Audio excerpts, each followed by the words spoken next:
Yo soy, creo que, un afortunado, uno de los pocos casos en los cuales tengo, creo que muy pocas secuelas, pero la gran mayoría de los uruguayos para atrás han tenido secuelas, es una patología que deja muchas secuelas y que esperamos que a partir de ahora tengan todos una buena recuperación.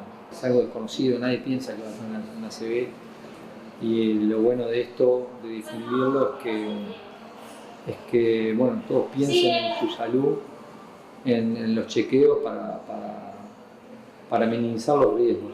Nadie piensa que va a tener una ACV, yo lo tuve a los 44 años.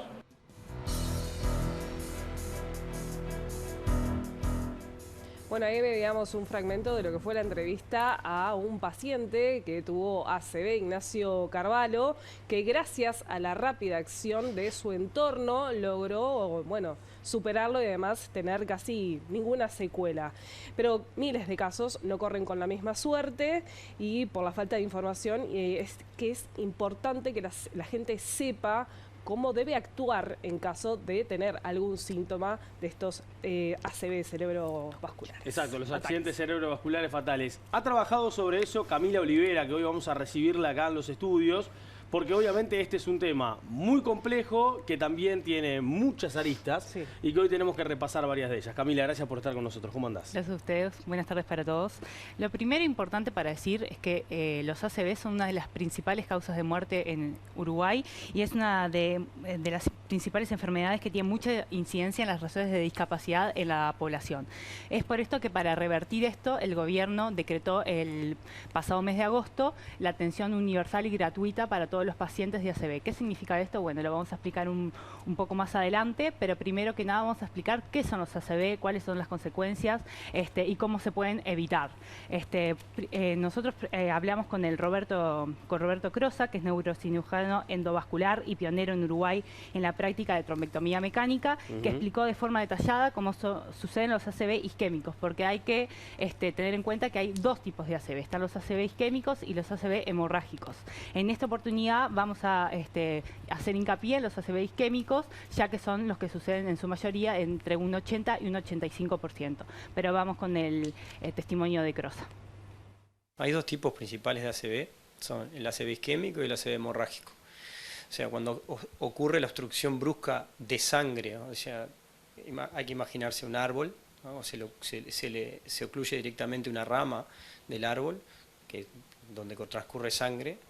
Esa sangre transporta oxígeno y nutrientes para las neuronas. Cuando se ocluye esa arteria, lo que pasa es que se empiezan a notar todos los déficits, todos los problemas que pasan en el cerebro cuando no le llega alimentación de alguna forma, oxígeno, glucosa. Entonces eso se manifiesta por síntomas. Las cosas más frecuentes que pasan en esos casos es que se puede notar en forma brusca que una persona deja de hablar o habla raro, o pierde la visión de un lado de un ojo, o mucho más frecuente todavía, pierde la motilidad de una parte del cuerpo.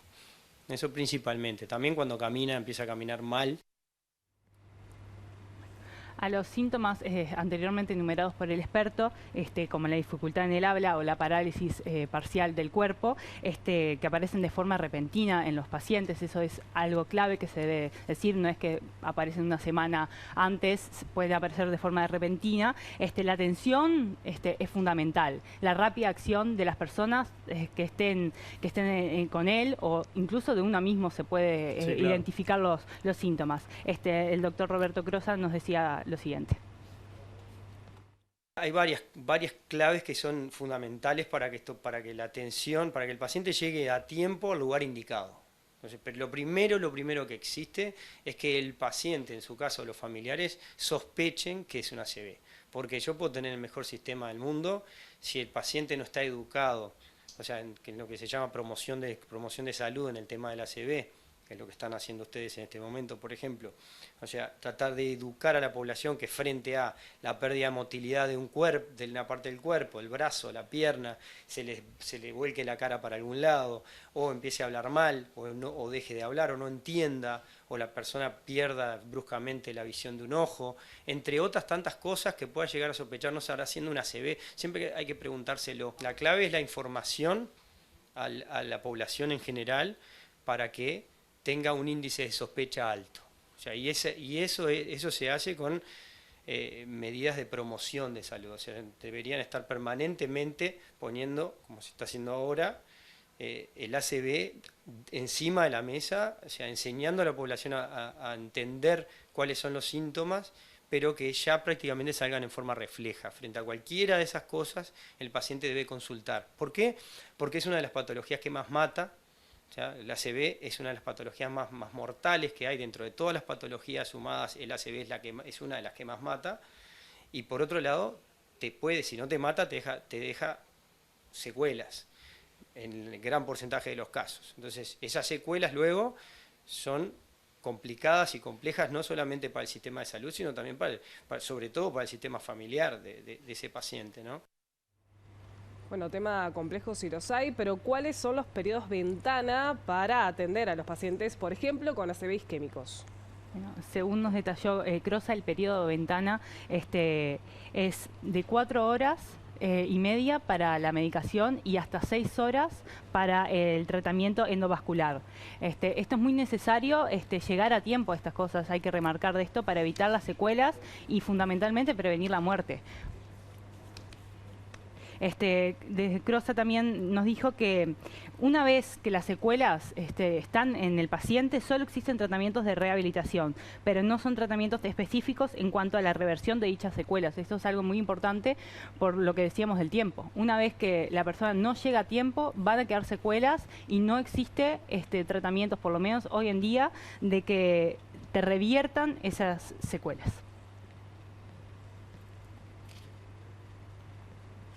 Cosas más allá de ser prevenibles, son también tratables, pero son tratables dentro de ese periodo ventana. Luego de ese periodo ventana lo que queda es habituarnos a que tenemos un paciente con ciertos déficits, ¿no? O tiene una hemiplegia, o tiene una afasia, o perdió un ojo, o tiene un trastorno del equilibrio. Bueno, esas personas lo que hacen después es quedar en manos de un equipo de rehabilitación que lo que hace es tratar de rehabilitar tanto la parte de alta integración como la parte motriz. Muchas veces eso es posible, muchas veces lo que se hace es tratar de mejorar dentro de ese cuadro, de ese contexto, la calidad de vida, dentro de lo que se pueda, dentro de lo que se presenta de ese paciente. Bueno, hablemos, Camila, ahora más en detalle de cuáles son, por ejemplo, los factores de riesgo, ¿no? Bien, como vamos a ver en imágenes, hay múltiples factores de riesgo que incrementan las posibilidades de sufrir un ACV. Estos como la hipertensión, diabetes, fumar, tomar alcohol en exceso, la obesidad, el sedentarismo, las arritmias. Estos factores de riesgo hay que destacar que son muy parecidos a los que se presentan en las patologías cardiovasculares. Entonces, uno cuidándose en estos factores de riesgo es como matar 2 pájaros de un tiro, porque uno se cuida de las patologías cardiovasculares y de las cerebrovasculares. Según detalló el doctor Crosa, existen 2 picos de ACV isquémicos. Uno es alrededor de los 40 años y el otro es después de los 65 años. Pero remarcó puntualmente que pese a que existen estos 2 picos, existen múltiples casos de ACV isquémicos en personas de todas las edades. Vamos a ver lo que nos decía. Hay ACV isquémicos también en niños y en jóvenes de 20 años. Se ven. A pesar de que uno nunca lo piensa, que un niño pueda tener un ACV isquémico, lo ve como una patología, una enfermedad de una persona mayor, hay niños que tienen, y es mucho más frecuente de lo que uno piensa, el ACV en niños. Bueno, y la Comisión Honoraria de Salud Cardiovascular dice que alrededor de 80 millones de personas que viven en el mundo han sufrido un accidente cerebrovascular y en consecuencia hay más de 50 millones de sobrevivientes. Atención a estas cifras que de alguna manera tienen discapacidad permanente. Una cifra realmente alarmante. Sí, eso es a nivel del mundo, ¿no? Ahora, la pregunta es, Camila, a nivel de Uruguay, ¿cuáles son las cifras que se manejan hoy de este punto? Bueno, según nos informó el director del programa de salud cerebral del Ministerio de Salud Pública, Ignacio Amorín, en Uruguay existen alrededor de unos 6.000 casos por año de ACV. Un tercio de esos fallece otro tercio termina con secuelas graves y el último tercio termina con secuelas leves o sin secuelas. La clave para evitar estas secuelas, las secuelas muy graves, como dijimos anteriormente, es el tiempo. Y por eso, como decíamos al principio, y que es la clave de todo este informe, es que el gobierno firmó un decreto que universaliza la atención y la deja gratuita a cualquier persona que presente patología de ACV. Bueno, Ignacio Amorín nos dio más detalles de cómo funciona este nuevo decreto que ya está vigente. El diseño que hemos dado en el plan de ACV implica que todo el Sistema Nacional Integrado de Salud tiene designados centros de ACV distribuidos en todo el territorio nacional. Hay al menos en cada departamento del Uruguay un centro de ACV. Entonces, todo el sistema debe derivar esos pacientes que potencialmente se beneficiarán con las terapias para destapar las arterias, que de eso se trata, deben rápidamente acudir a un centro de ACV, independientemente de dónde son usuarios. Es decir, si una persona es de Montevideo y está descansando, por ejemplo, en el interior del país, va a ser atendido en el interior del país por el centro de ACV que esté más cercano, independientemente de si es afiliado o no. Ese es el centro de esta organización que hemos dado. Incluye a todos los pacientes, públicos o privados, de mutualistas, de hospitales o de seguros privados. El tiempo es cerebro. No puede haber ningún tipo de demora en buscar si la persona pertenece a tal o cual institución, sino que primero se debe resolver el problema y luego se atiende a lo administrativo. Bueno, el decreto que firmó también el Poder Ejecutivo agrega también el procedimiento de trombectomía mecánica al Fondo Nacional de Recursos, que ese procedimiento es el esencial para dejar que las arterias vuelvan a la normalidad, claro, digamos. Entonces esto significa que el usuario ya no debe preocuparse de desembolsar el dinero para poder hacer el tratamiento, ¿es así? Exactamente. Vamos a ver lo que explicaba el jerarca del MSP. Toda la población se beneficia de este procedimiento de alto costo y de alta complejidad, independientemente de si tiene el dinero o no para pagarlo, porque hasta el momento en el Uruguay solo se podía acceder a este procedimiento mediante un pago de bolsillo por parte de la persona. Eso se eliminó y ahora todas las personas se van a beneficiar a través del Fondo Nacional de Recursos que lo va a financiar. En Montevideo todos los prestadores integrales que tienen tomógrafo, que tienen CTI, que tienen equipos de atención para la ACV, tienen su propio centro de ACV. A nivel mutual, todas las mutualistas prestadoras integrales, los seguros privados y los hospitales, Maciel y de clínicas. En el interior del país hay al menos un centro de ACV, en algunos departamentos hay 2 o más, como en el caso de Maldonado, de Canelones o Colonia. Bueno, muy bien, Camila, cuando empezamos este informe, empezamos con un paciente de ACV que se llama Ignacio Carvalho. ¿Qué más podemos saber de su testimonio, de cómo fue también haber sufrido un accidente cerebrovascular? Sí, Ignacio nos contó que tuvo el ACV en el año 2017 y él se cree una persona muy afortunada porque al día de hoy ya lo puede contar la experiencia sin secuelas casi, gracias al rápido accionar que tuvo en el momento de tenerlo de personas tanto médicas como no médicas.